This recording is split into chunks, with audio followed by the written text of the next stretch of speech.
আলাইকুম রহমতুল্লাহ বারাকাতু। বন্ধুরা, এই যে আমি ছাগলের মাংস দিয়ে আজকে মুখবুজ বানাইতেছি।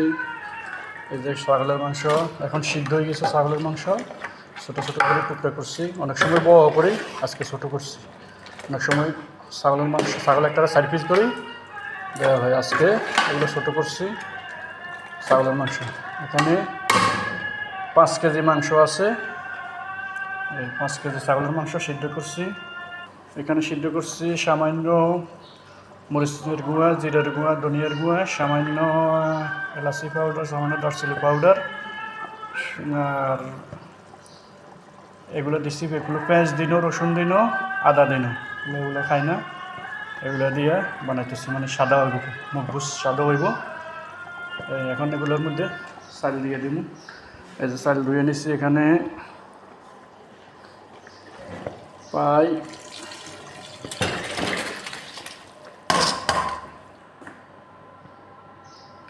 এখানে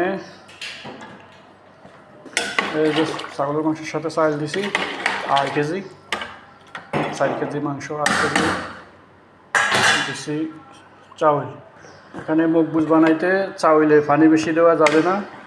এই যে চাউল সামান্য, এই যে গোস্ত দেখা যাইতেছে, মানে আঙ্গুলের 1 করার না কম, এই সামান্য গোস্ত দেখা যাইতেছে। এই পানি দিছি, যদি লাগে পরে সামান্য দিব, তবে লাগবে না পানি। আমরা রাঁধতে রাঁধতে অভ্যাস হয়ে গেছে, কালি দিয়ে গেছে। এই এটা তো হয়ে যাবে। এখন আগুন ফুল হিট দিছি, 10 মিনিট এভাবে জ্বলবে। এই যে দেখো এভাবে হয়েছে। এই পানিও শুকিয়ে গেছে, চাউল আস্তা একটা চাউলও ভাঙবে না। এখন আগুন এই যে এর থেকে কমাই দিব, এই সামান্য কমাই দিছি,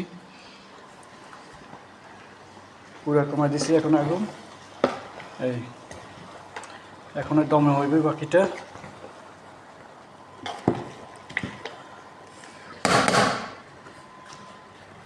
এই যে মুখবুজ সাদা, এখানে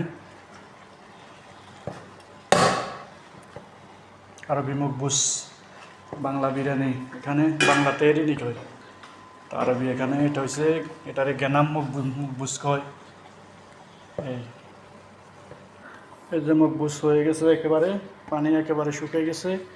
এই যে নিচেও পানি নাই, এই যে নিচেও পানি নাই, হয়ে গেছে একেবারে, বাস পারফেক্ট। এখন হয়ে গেছে, এখন আগুন বন্ধ করে দেবো। এটা আরবি মুখবুজ তৈরি হয়ে গেল, আরবি মুখবুজ।